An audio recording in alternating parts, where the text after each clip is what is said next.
भारत की तरक्की की कहानी ना अक्सर नंबर्स में बताई जाती है।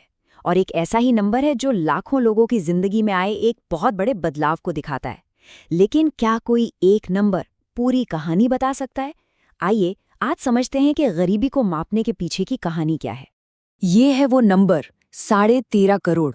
नीति आयोग के मुताबिक 2015-16 और 2019-21 के बीच सिर्फ इन कुछ सालों में भारत में 13.5 करोड़ लोग गरीबी से बाहर निकले।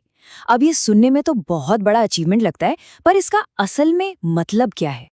आखिर जब हम कहते हैं कि कोई गरीबी में है तो उसका असली मतलब क्या होता है, और इतनी बड़ी इतनी कॉम्प्लेक्स प्रॉब्लम को हम नापते कैसे हैं? यही वो सवाल है जिनका जवाब हम आज ढूंढेंगे। चलिए इस पूरे विषय को थोड़ा और गहराई से समझते हैं। देखिए, किसी भी चीज को नापने से पहले उसे डिफाइन करना जरूरी है ना? तो सबसे पहले ये समझते हैं कि आखिर ये गरीबी है क्या? ये इसकी सबसे बुनियादी परिभाषा है। हम सबने सुना है रोटी, कपड़ा और मकान। ये वही मिनिमम जरूरतें हैं जिनकी कमी को हम गरीबी से जोड़ते हैं। पर देखिए, समय के साथ गरीबी को लेकर हमारी समझ भी बदली है। ये अब सिर्फ रोटी, कपड़ा और मकान तक की बात नहीं रही। आज हम मानते हैं कि अच्छी शिक्षा और स्वास्थ्य भी उतनी ही जरूरी चीजें हैं, क्योंकि इनके बिना गरीबी के उस चक्र को तोड़ पाना लगभग नामुमकिन है। अच्छा, गरीबी को समझने के ना दो मेन तरीके हैं। पहला है निरपेक्ष गरीबी या एब्सोल्यूट पॉवर्टी। इसका सीधा मतलब है कि किसी के पास जिंदा रहने के लिए जो बेसिक चीजें चाहिए वो भी नहीं है। और दूसरा है सापेक्ष गरीबी या रिलेटिव पॉवर्टी, जो ये बताता है कि समाज में बाकी लोगों के मुकाबले कोई कितना गरीब है।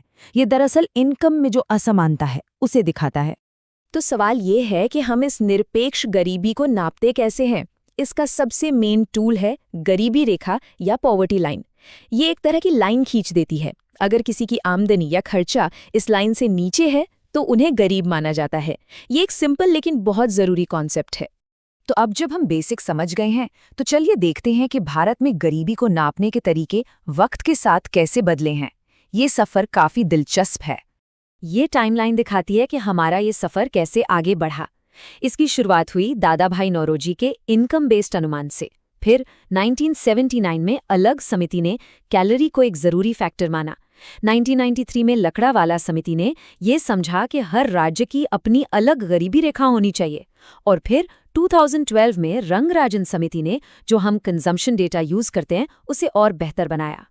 किसी का गरीबी रेखा से ऊपर होना एक बात है, लेकिन समाज में अमीर और गरीब के बीच की खाई कितनी चौड़ी है, ये एक बिल्कुल अलग और उतना ही जरूरी सवाल है। इस असमानता को नापने के लिए इकोनॉमिस्ट्स लॉरेंस कर्व का इस्तेमाल करते हैं। इसे एक तस्वीर की तरह समझिए। ये जो सीधी लाइन है वो दिखाती है परफेक्ट इक्वालिटी, मतलब देश के 10% लोगों के पास 10% पैसा है। और ये जो नीली लाइन है वो असलियत दिखाती है। इन दोनों लाइनों के बीच का गैप जितना ज्यादा होगा, असमानता उतनी ही ज्यादा होगी। अब लॉरेंस कर्व हमें एक तस्वीर तो देता है, लेकिन हम अलग अलग देशों में असमानता को कंपेयर कैसे करें? यहीं पर काम आता है गिनी कोएफिशिएंट। ये लॉरेंस कर्व की तस्वीर को 0 और 1 के बीच के एक नंबर में बदल देता है। 0 का मतलब है परफेक्ट इक्वालिटी और 1 का मतलब है परफेक्ट इनइक्वालिटी। तो सिंपल सी बात यह है, गिनी कोएफिशिएंट जितना कम हो उतना बेहतर है। पिछले कुछ सालों में ये समझ बढ़ी है कि गरीबी सिर्फ पैसे की कमी का नाम नहीं है, ये मौकों की, सेहत की और तालीम की कमी भी है।